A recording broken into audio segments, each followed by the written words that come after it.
While today's hearing seemingly attempts to hold the American energy industry accountable to carbon emission standards, with timelines expiring 30 years in the future, it would be nice to see the Democrats hold the Biden administration accountable for the energy crisis happening right now. In October of 2021, committee Republicans joined me in sending a letter to the Energy Secretary Granholm expressing concerns that President Biden's policies would exacerbate the skyrocketing price of fuel and ultimately hit fixed and low-income Americans the hardest, making America more reliant on nations that don't produce energy as cleanly as we do here in the United States.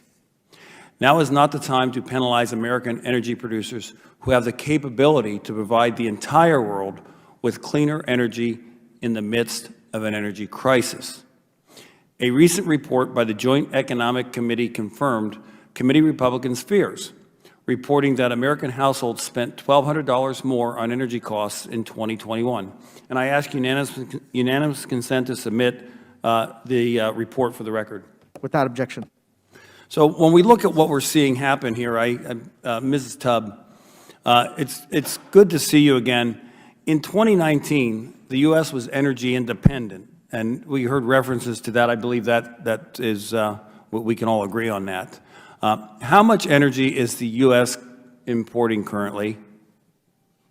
I don't know offhand, and I can give you those numbers. I think what's distinctly different between then and now is that Americans' energy costs were about 5%. They saw a 5% reduction, between 2018 and 2019. And 2021, as you just referenced, they're seeing increases. The lowest quintile saw increases of 11%, energy consumed 11% of their budget this year, as opposed to 8%. And I think that's where the conversation is quite important to be talking about now.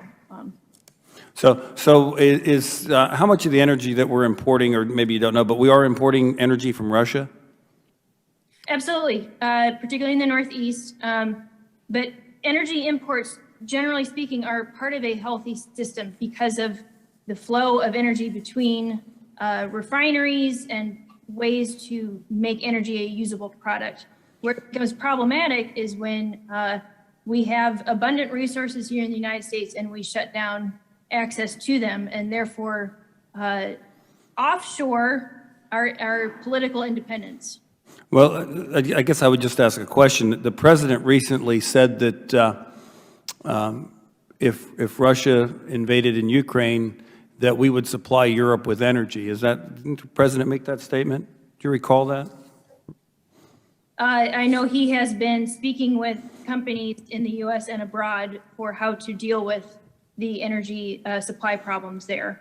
I just wonder what the administration's plan is if we're not energy independent, where we're going to get the energy to send to Europe.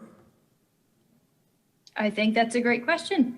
Well, I've been reading this stuff. The Washington Post, the Washington Times have articles about the president talking tough, but I'm just wondering what their plan is, and if they have one, I hope it's a lot better than the one that they had with Afghanistan.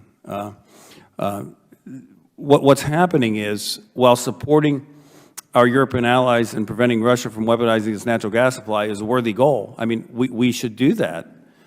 But that effort must go hand in hand with strengthening American energy and supporting domestic oil and gas production.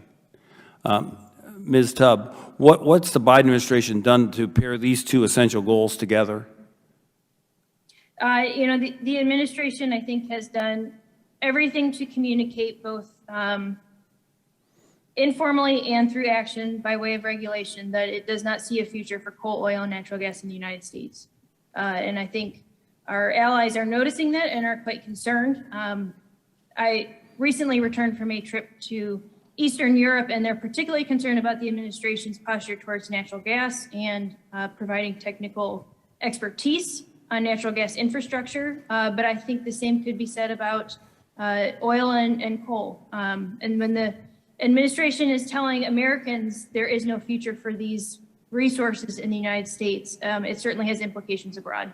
Well, how do we anticipate to generate the electricity to energize all these electric vehicles that the administration is proposing the federal government by in the legislation they passed if we don't have fuel to generate that electricity? I think that's a very important question. There is no perfect energy resource. Renewables amongst them, they bring interesting things to the table, but they also bring liabilities. And I think throughout the country, grid monitors have been shooting off warning shots at this point about grid reliability, whether we're talking about California, Texas, New England, or... Well, I would just say that, I thank you for that. I would just say that I think the administration should rethink what it's been doing and start putting America first with strong energy policy. Thank you, and I yield back.